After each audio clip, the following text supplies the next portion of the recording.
ECA students. Here is ECA Student News. I'm Lana Boudreaux. And I'm Haley DeCluitt. And here's your week's announcements. There will be a training for United Way Reader to be a volunteer next Wednesday, October 12th, in Mrs. Rome's room. You must be trained if you want to be a volunteer. This is a health club sponsored event, and there will be a training next semester in the spring if you want to volunteer then. Do you have a teacher that has impacted your life? Well, you should nominate them for LEF. The deadline is October 21st. There will be a prom committee meeting next Wednesday. Guys, don't forget to pay your class fees of $50 by October 20th. Legal Eagles. Park tryouts will be next Tuesday and Wednesday after school at 6 o'clock. Please make sure you sign up with Mrs. Aber. Student Council, there's a meeting right now in room 214. Hurry. When arriving to school late, you only need to be checked in by a parent after 11:15. Before then, you can go straight to class. There is a beta club meeting happening right now in Mr. DeZarmo's class. Okay guys, so that's the end of week 4 of ECA Student News. So in the words of Miss Rome, BAM! Light Master. Yay! On Bob. Okay, ready? He's still practicing. Could have folded that card and I have a picture in my phone. You bend over. So Landon, Don't you get up say on I my face. Yeah.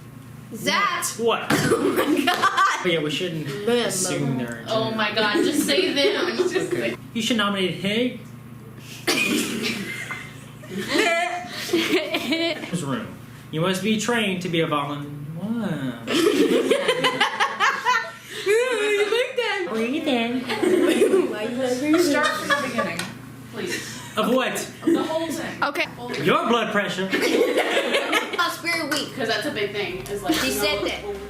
We welcome Mrs. Castille here on ECA Student News as a special guest to answer your questions submitted on the ECA announcements page. Welcome, Mrs. Castille. Thank you, Landon. Before we start, these questions were submitted by the students of ECA. So the first question. How will the new grading system affect the students and what are the benefits compared to the previous system? The new grading system shouldn't have a huge effect on student averages. First of all, I want to pose the question to everyone, all students and all parents. What is a grade? What is the purpose of a grade? A purpose of a grade should be an indication of how well a student has mastered the course content. And therefore, when you are receiving a grade on a 100-point scale, is it really a true indicator that somebody that has a 92% average knows considerably less than somebody that has a 96 average? So by bringing the grades to letter grades rather than the 100-point scale, it's much easier for a teacher to determine that yes, an A, a student has an excellent mastery of the course content. B, a student has an above average mastery of the course content. C, a student has an average. And so by bringing it into fewer categories, it is easier for the purpose of a grade to judge what kind of mastery a student has than to have individual points on a 100-point scale. When you have a 100-point scale, students tend to point pick. You know, oh, I only made a 95. Why didn't I have a 97? Does it really matter? You have still shown an excellent mastery of the course content. And so hopefully by doing this, it will also filter down to the students to understand that what you are going for is an excellent mastery of the content, not points, not picking points. So therefore, it also has the benefit because not always do students perform at their best level at all times. There may be a time when, for whatever reason, maybe something catastrophic happened in your family that you didn't have time to complete an assignment.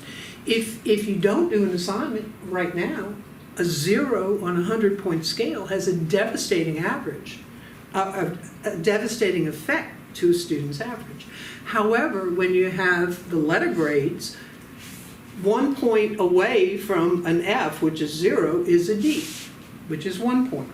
Whereas if you get a 0 out of 100 points, an F range is a 60-point range. And so that is really hard for a student to climb out of. So it can have a beneficial effect, which I'll show you later in an example. And it can also, for good students, it can also have a beneficial effect for any students in fairness to accommodate what your lifestyles are like. Alrighty, next question. In the letter that was given to students and parents, you said, quote, "The use of letter grades more closely matches the grading system of college classes," end quote. However, upperclassmen are saying that they're actually getting a numerical grade. Can you explain, because most are confused? Okay. All the college instructors report at the end of a semester a letter grade average. Now, the instructors manipulate a student's letter grade by doing different things throughout the semester. They may drop your lowest grade. They may only give 2 grades during the course of a semester. They may say, well, I'm not going to count these 3 assignments, whereas high school teachers don't do those sorts of things. They like to hold all students accountable for all work. And you get a lot more assignments and grades than you will, or if you don't know, be prepared for it, because you will have a lot fewer grades in college courses. So, but in the end, they report a letter grade. Well, we thought it was fairer to assign letter grades all the way through, again, thinking upon the mastery level of A's, B's, C's, D's, and F's, so that at the end you end up with an average that is reflective of what you've done all semester. And also I wanted to add, I don't know if you're aware of the fact that letter grades were used from the beginnings of the public school systems in the 1910s throughout the 1980s. It wasn't until 1990, the early 1990s, that teachers in schools started using percentage grades. And so because earlier on, again, they were focused on the mastery of the content. And then when schools switched over to computerized grading systems, because computers run better mathematically on a 100-point scale, that is why the transition was made. It wasn't to better the students, it was because it was easier for the computers. And so what we are trying to do is to get the focus back on helping the students indicate mastery. When ECA comes around, when EOC comes around, what will grading be like? For example, in algebra, a perfect score of 800 will give a student an A, as well as a 725, which is the lowest A possible. Again, I say an A should be an A. Excellent mastery is excellent mastery. Is it really fair to distinguish that this person had 1 fewer question right than somebody who made, every question right? We can recognize students who make 800s in other ways, as we did last year in the award ceremony. And then we created an 800 club for students who make perfect scores on their EOC. So those students will receive the recognition that they deserve. But really, when you are averaging in an A for an exam, it should be an excellent score on an exam. So they will be logged or recorded as letter grades and averaged in as 20% of the students' grades. Next question. Mm-hmm. Many students and teachers are not happy with this new system. Why do you think that is, and what can you say to convince them otherwise? I have a question about this, because I know in the letter that I sent home and also in the letter that I gave to the students about how to figure your grades, I asked, if you have questions or concerns about this, come see me. I haven't had any student or teacher or parent come to see me with a concern. I have had parents call about questions, how do you figure this out? And so I'll help them through the process. But to hear that many students and teachers have concerned, it was really a surprise to me, because I hadn't heard anything. But I would say that I ask that everybody try to give it a fair chance for the year. We are piloting this for a year. If it doesn't work, if students find it's totally unfair to them, then at the end of the year we can reconsider. And we can, we certainly have the option of going back to number grades. Okay. But again, teachers have to also start thinking in terms of those levels of mastery. and not points, points, points. Okay? Teachers and students. All right. What happens when a student does better in the old grading system than the new one? For example, you get a 93, an 89, and an 89, and you divide that by 3 equals to a 90 overall. And in the new grading system, if you get an A, then a B, then a B, that averages out to a 3.3, which is a B. Okay? As in any grading system, you're going to have calculations that are to the advantage of the students or the disadvantage of the student. And I think that what you have to consider, this is one example that might be to the disadvantage of the student, but if you're looking again at overall mastery of content, an A, a B, and a B, does it really deserve an A? You know, the majority of the indicators of mastery were Bs. I have another example, with the averaging, it can go either way. I have another example. I actually made a show and tell. Okay, that this is one example where a student makes on 4 grades a 90, then a 90, then an 85, and an 85.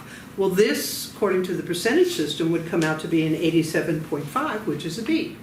However, if we use our letter system, an A, a B, and a B averages out to a 3.5, which would round up to an A.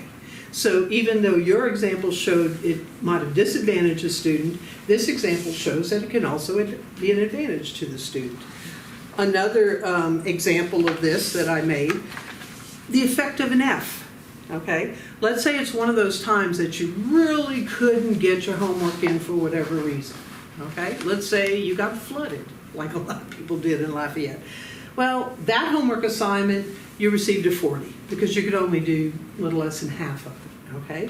And then the next homework assignment, you have a 90, and the next one an 85 and an 85. Well, this averages to a 75C because this 40 has such an impact on your overall grade. Well, if this was recorded as an F, equivalent to the 40, an A, a B, and a B, then that adds up to 10 points. Divided by 4, you get a 2.5, which rounds to a B. So again, it can, especially for those times when you cannot get an assignment done. Now, we're not proposing that students say, oh, well, now I don't have to do my assignments, because that's really not the point of it. The point of it is to change the mindset of a student that you should be doing your work for learning's sake. Because if you don't do your work, it's going to show up on the summative assessments, okay? And not for point picking again. Okay. How do students and parents know how close they are to the next grade if they do not know what their number value is for that class? Okay. This is why I gave to every student the sheet that shows how you can determine your average. You may have to do a little math. If it's too hard for some of you, then we can come up with a spreadsheet that you put in your numbers, and it will give, or your letter grades, and it will give you the full value, you know, to 4 decimal places if you want, of what your grade would be. The parish and in all conventions in college and in high school, 0.5 and above is rounded up to the next whole letter grade. Okay. That doesn't mean if I have a 0.499999, that's not going to round up to a 0.5 and then to the next letter grade. It has to be a true 0.5 or above. So what I would suggest is that students take a little responsibility for their own grades and their own marks to actually calculate if you want to know exactly where you stand, you know, for a grade. And I would be happy to help anybody figure that out if you're not so math inclined. How does the system motivate us as students to strive for those excellent scores and perfect grades? And how would this affect our class ranking and our scholarship opportunity when we graduate? Well, it's interesting. You may not realize that all of your class rankings and scholarship opportunities are determined by the grades that are on your transcripts, not grades on report cards. Grades on transcripts are only letter grades. They have never put number grades on a transcript. So when you are figuring out your GPA, okay, your grade point average, they use the same system we're using for all of our grades now. every A is 4 points, every B is 3 points, and so on. And those are all added up and divided by the number of credits that you have. And so that is how the GPA has always been determined. And that is the only thing that is reported to the state at the end of the semester or the year, and that is what determines close rankings. So it really, the fact that number grades are used interim to determine a letter grade really has never affected a grade point average. So it should have no effect on scholarships, etc. Could possibly have some good effects if the grades are bumped up to an A, if they are a 0.5, or higher. So that could benefit. All right. Our final question. Mm-hmm. On the opposite end of the spectrum, how can you distinguish between someone who struggled and who received a low grade compared to someone who did not do the work and should receive a 0? Okay. We have created the ZAP program to help prevent students from just choosing not to do the work.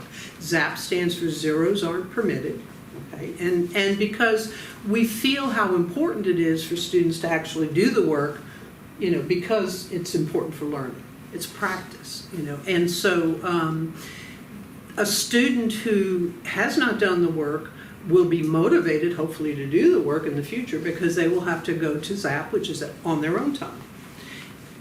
A student actually should be self-motivated, especially students here at ECA, should be self-motivated to get all their work done and perform their best at every step of the way. But again, I still consider those students, y'all are all great students, but there are still those times, that for whatever reason, you can't perform up to your normal level. And I don't think it should be a devastating consequence for you in that situation.